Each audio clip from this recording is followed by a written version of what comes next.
नमस्कार, स्वागत है आपका फिफाना हिंदी क्लासेस के यूट्यूब चैनल पर। और इस क्लास में अपन पढ़ रहे थे हिंदी भाषा की शिक्षण विधियां। और हिंदी भाषा की शिक्षण विधियों में अपनों ने जो टॉपिक शुरू किया था वो था भाषाई कौशलों का विकास। अपन पठन कौशल पढ़ रहे थे, तो पठन कौशल सुबोपल्ली यानी तीसरा कौशल माना जाता है। तो उसमें अपन क्या देख रहे थे? पठन कौशल।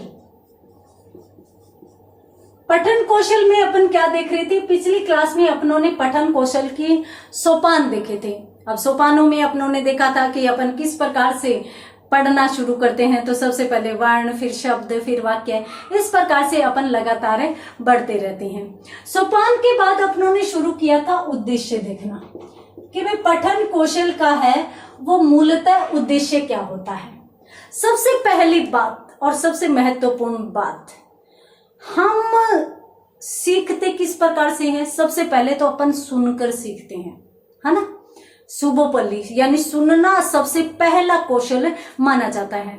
तो सुनना यदि सबसे पहला कौशल है तो अपनों ने सुनकर कुछ सीखा है। मान लीजिए सुनने में कुछ चूक रह जाती है, कुछ गलतियां रह जाती है, तब अपन क्या करेंगे? तब अपन पढ़कर उन गलतियों को सुधार सकते हैं। तो यहां पर अपन कह सकते हैं कि भाई सुनना कौशल की कमियों को, सुनना कौशल की जो कमियां हैं,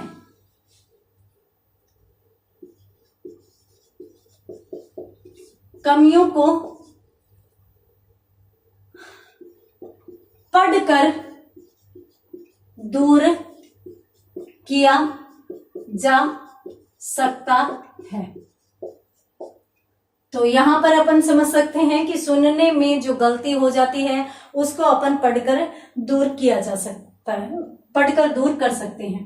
एक चीज और, सुनकर अपन कुछ ग्रहण करते हैं, हो सकता है वह हमारे दिमाग से हट जाए, दिमाग से डिलीट हो जाए, परंतु यदि आपने सुनने के बाद उसको पढ़ भी लिया तो आपके मस्तिष्क में वह ज्ञान स्थायी हो जाएगा। तो अपन ये भी कह सकते हैं कि इसका उद्देश्य एक ये भी होता है कि बालक को जिस भी विषय वस्तु का ज्ञान करवाया जा रहा है उसका स्थायी ज्ञान उसे करवा दिया जाए।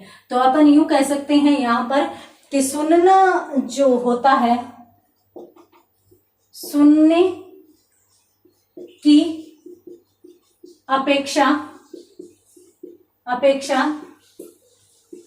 स्थायी ज्ञान की प्राप्ति। सुनकर अपने को स्थायी ज्ञान नहीं हो पाता, क्योंकि सुनी हुई सुनाई बातें अक्सर अपन भूल जाते हैं, और सुनी हुई बात को यदि अपन पढ़ भी ले तो वह फिर ज्ञान स्थायी हो जाता है। तो ये भी इस संबंध में कही जा सकती है। इसके साथ साथ अपन यूं भी कह सकते हैं कि पढ़कर अपन बहुत सी अशुद्धियों का सुधार भी कर सकते हैं। अशुद्धियों का सुधार अपन यहाँ पर भी कर सकते हैं। सुनने में भी जो अशुद्धियां रह गई उसका भी सुधार कर सकते हैं। वैसे भी अपन पढ़ने में जो भी अशुद्धियां होती है, जो अपने मस्तिष्क में बैठी होती है, तो उसका अपन शुद्ध यदि पठन करते हैं तो अशुद्धियों का निराकरण किया जा सकता है, अशुद्धियों का सुधार किया जा सकता है, निराकरण। तो ये है भाषा में पठन कौशल के कुछ उद्देश्य। जल्दी से स्क्रीनशॉट लीजिए, उसके बाद अपन कुछ चीजों को यहाँ पर और देख सकते हैं। देखिए,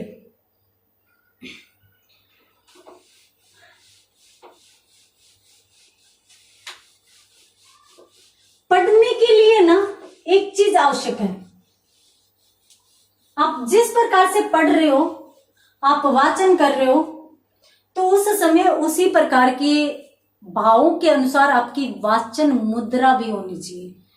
तो बालकों को इसलिए भी पढ़ने के लिए प्रेरित किया जाता है ताकि वो वाचन मुद्रा से संबंधित ज्ञान प्राप्त कर सके। तो अपन यूं कह सकते हैं कि इसका एक उद्देश्य ये भी है कि भावों के अनुसार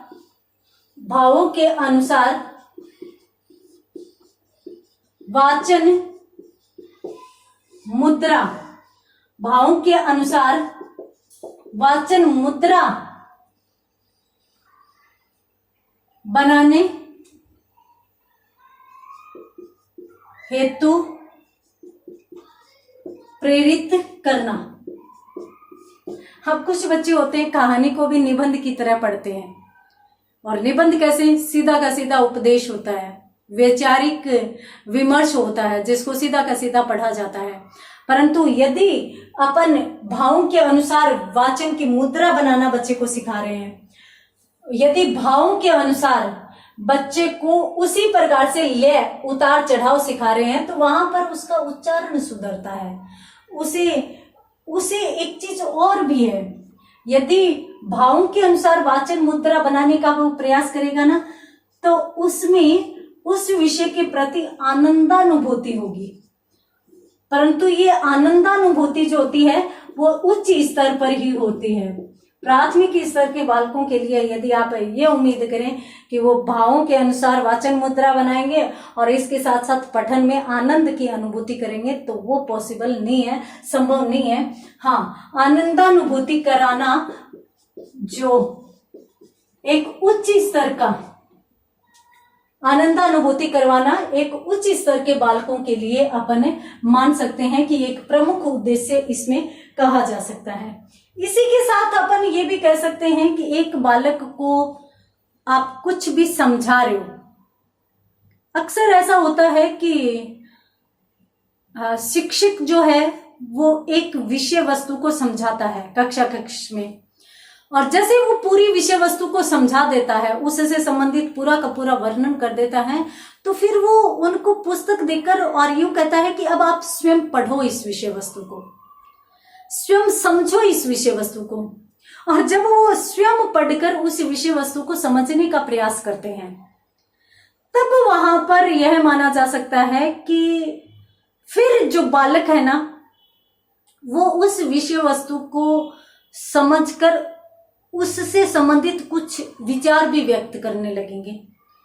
शिक्षक को बताने लग जाते हैं कि सर आपने ये बताया था ना, ये यहाँ पर ऐसे लिखा हुआ है, ये यहाँ पर ऐसे लिखा हुआ है, तो उससे आनंद का अनुभव तो करेंगे ही करेंगे। साथ साथ में उन्हें ये भी पता चलेगा कि कहाँ पर किस प्रकार के शब्दों का प्रयोग किया जाना चाहिए, किस प्रकार के वर्णों का, किस प्रकार के वाक्य यहाँ पर आते हैं। तो इसलिए उनमें सृजनात्मक क्षमता का विकास भी होता है। तो यहाँ पर पठन कौशल का एक उद्देश्य है सृजनात्मक क्षमता का विकास करना भी होता है। सृजनात्मक क्षमता का विकास करना, तो इसका एक उद्देश्य ये भी होगा कि बालक में सृजनात्मक यानी सृजन की क्षमता, यानी अपन यूं कह सकते हैं कि बालक खुद लेखन करने लगता है। तो सृजनात्मक क्षमता, सृजन की क्षमता बालक में विकसित होने लगती है। तो इसलिए अपन यहाँ पर कह सकते हैं, यहाँ अपन एक चीज और भी कह सकते हैं, बालक ने पहले तो शिक्षक को सुना, उसके बाद खुद पढ़ा और फिर विचार विमर्श कर रहा है। इसका मतलब उसकी खुद की कोई अलग से ही शैली विकसित होती है। एक अच्छे से अच्छे शिक्षक से आप पढ़ लीजिए, आप पढ़ाने लगेंगे ना, तो हूबहू उसको फॉलो नहीं कर पाएंगे, हूबहू उसकी नकल नहीं कर पाएंगे।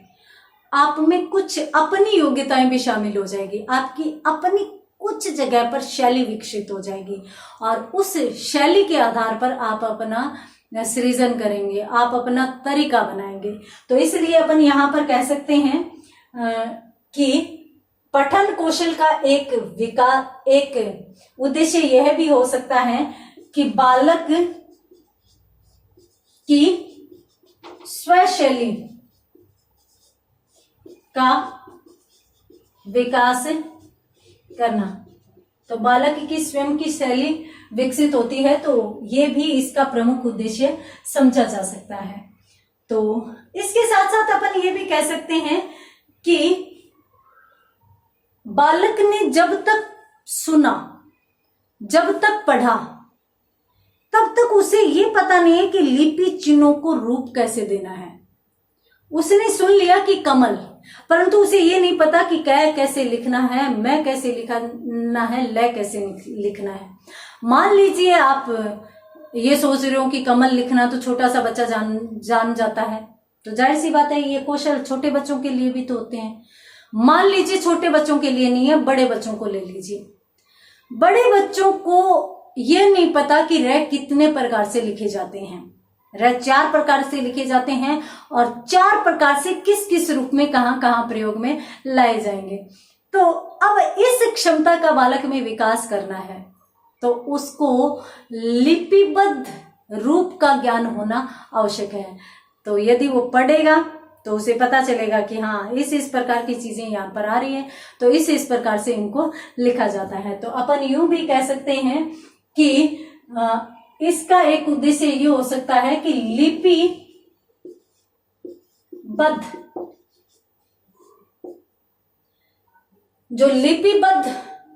ध्वनि रूप है, ध्वनि रूप का ज्ञान करवाना। लिपिबद्ध ध्वनि रूप का ज्ञान करवाना भी इस कौशल का एक प्रमुख उद्देश्य कहा जा सकता है।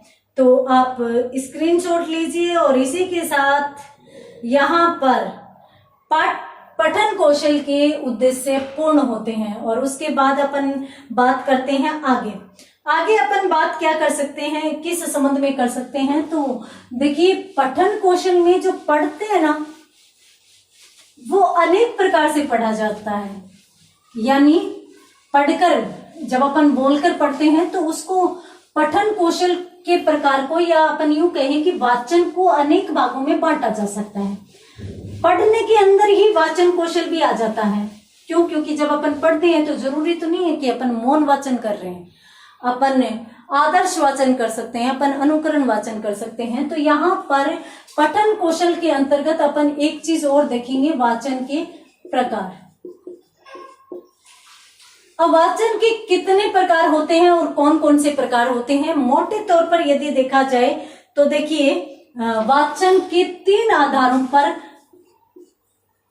भेद किए जा सकते हैं या प्रकार किए जा सकते हैं। कौन कौन से? एक तो अपन यूं कह सकते हैं कि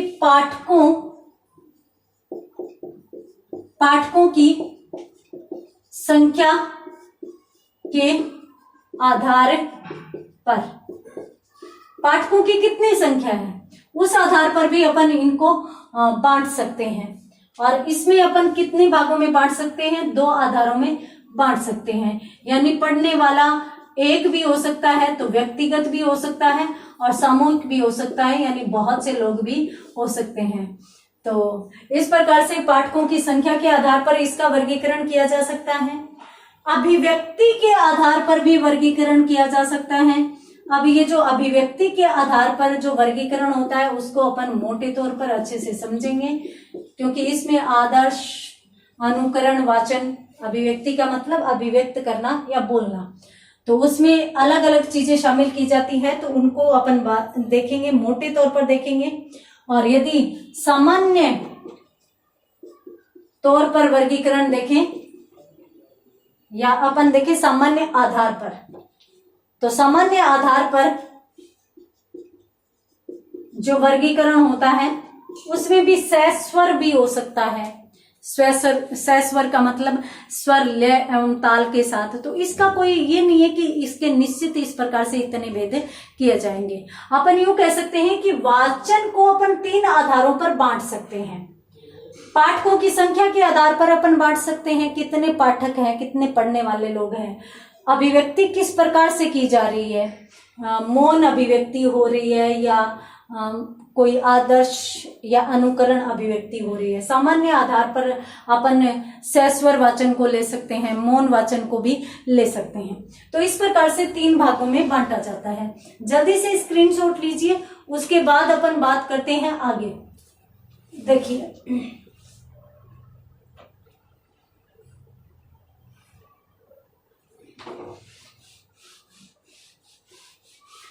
देखिए पठन की जो क्रिया है ना वो 2 चीजों से बहुत अधिक प्रभावित होती है।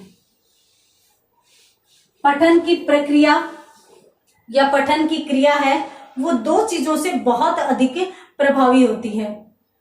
अब 2 चीजें कौन सी होती हैं?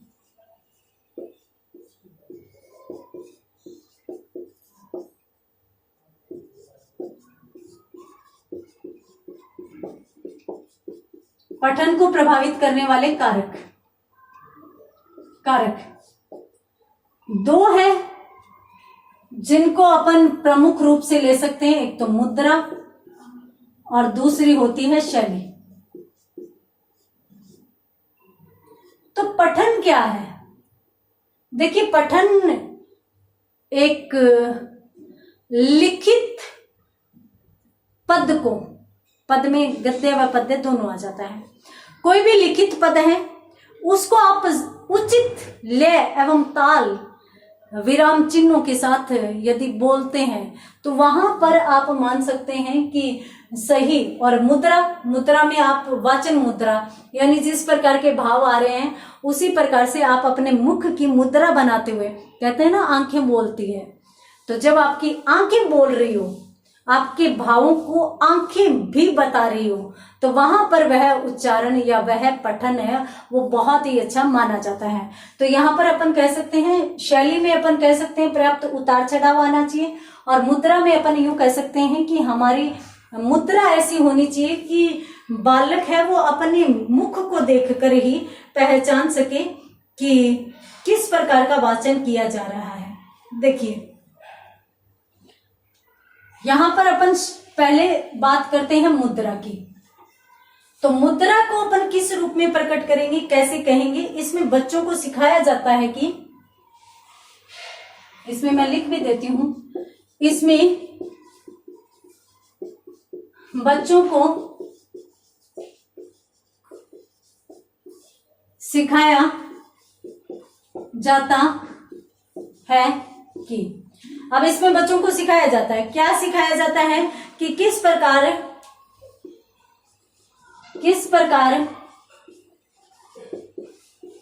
सही मुद्रा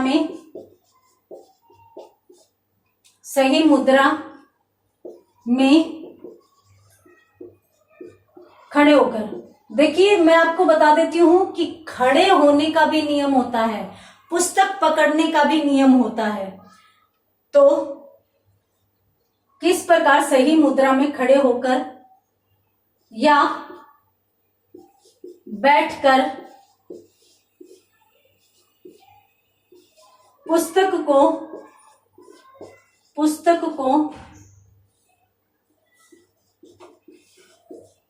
उचित दूरी पर हाथ में पकड़कर। देखिए, पुस्तक को पकड़ना ही नहीं, पुस्तक के लिए कौन से हाथ का चयन करना है, कैसे पकड़ा जाए, ये सारी की सारी चीजें वो किस में जाती है? मुद्रा में जाती है।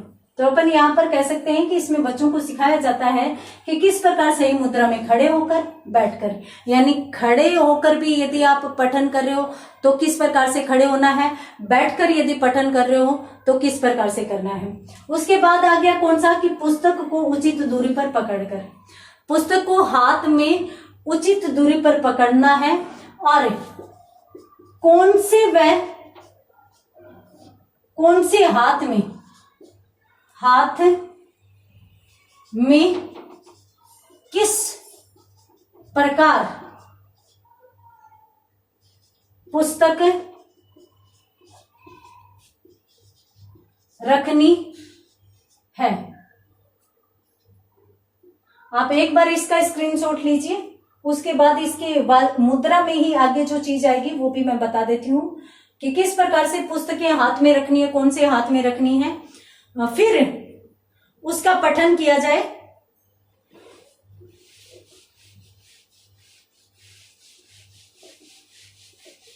रखनी है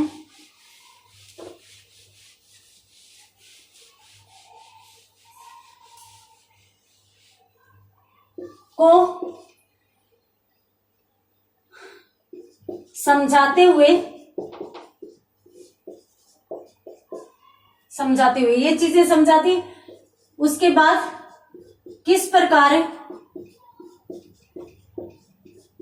पठन करना है ये समझा दिया। उसके बाद किस प्रकार से पठन करना है, यानी किस प्रकार से पढ़ना है।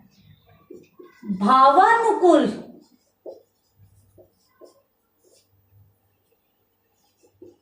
पठन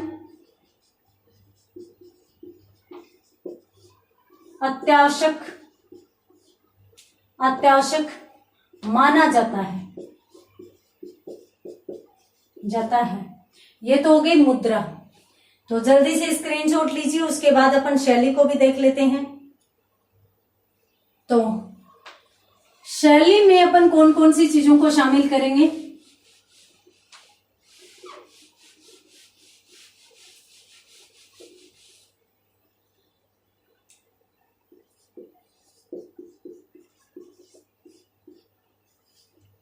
दूसरा आ गया शैली। तो पठन शैली से तात्पर्य है कि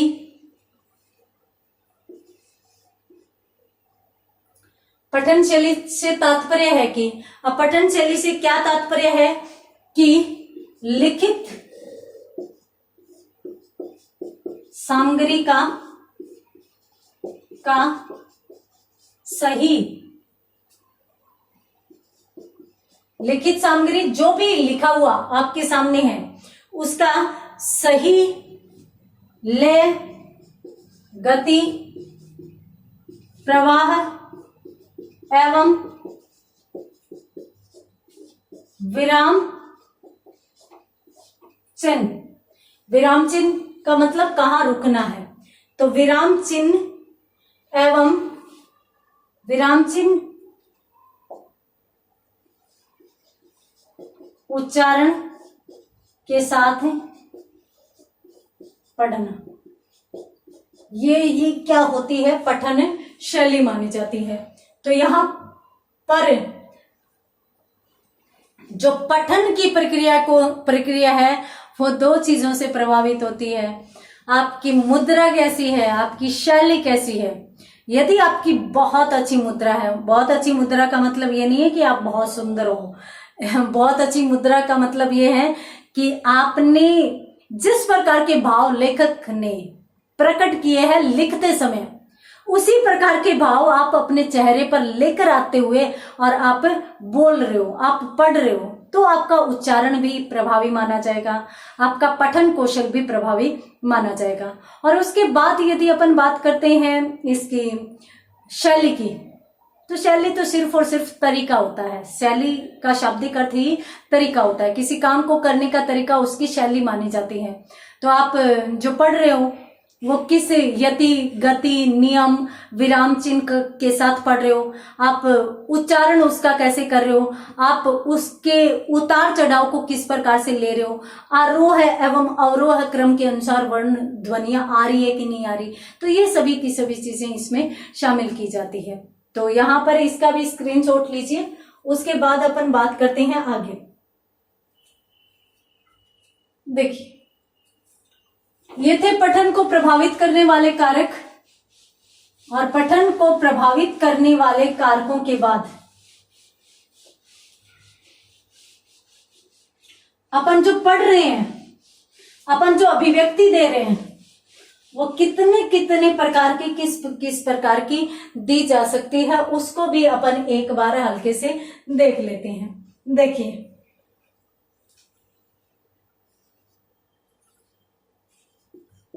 अभिव्यक्ति के आधार पर अपन यूं कह सकते हैं कि अभिव्यक्ति के आधार पर अपन किस किस प्रकार से पढ़ सकते हैं, यानी बोलकर जो अपन अभिव्यक्ति दे रहे हैं या फिर अपन जो पढ़ रहे हैं, सीधी की सीधी बात है, पढ़ना अभिव्यक्ति तो होता है ना। तो चाहे आप सहस्वर पढ़ रहे हैं, चाहे आप मौन पढ़ रहे हैं, तो सहस्वर भी आप अभिव्यक्ति दे सकते हैं, आप मौन रूप से भी अभिव्यक्ति दे सकते हैं।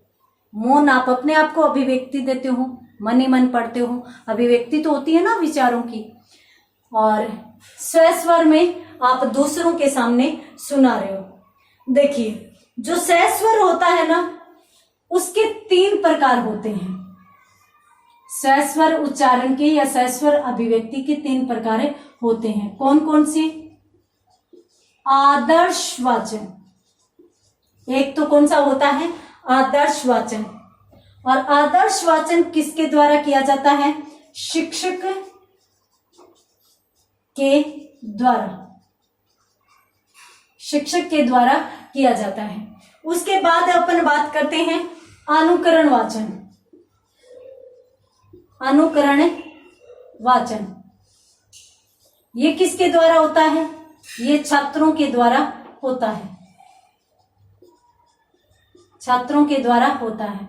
उसके बाद यदि अपन तीसरे की बात करें तो तीसरा कौन सा होता है, हम जानते हैं कि तीसरा जो बचता है वो संवेद वाचन ही होता है। तो ये किसके द्वारा होता है, ये समूह में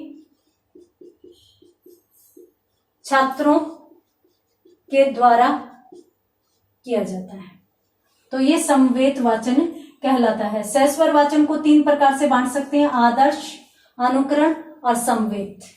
3 प्रकार से बांटा जा सकता है। उसी प्रकार से देखिए मौन वाचन भी है, वो 3 प्रकार से बांटा जा सकता है। कौन कौन सा, देखिए मौन में गंभीर वाचन भी हो सकता है, गंभीर मौन वाचन भी हो सकता है। इसके साथ साथ सामान्य मौन वाचन भी हो सकता है,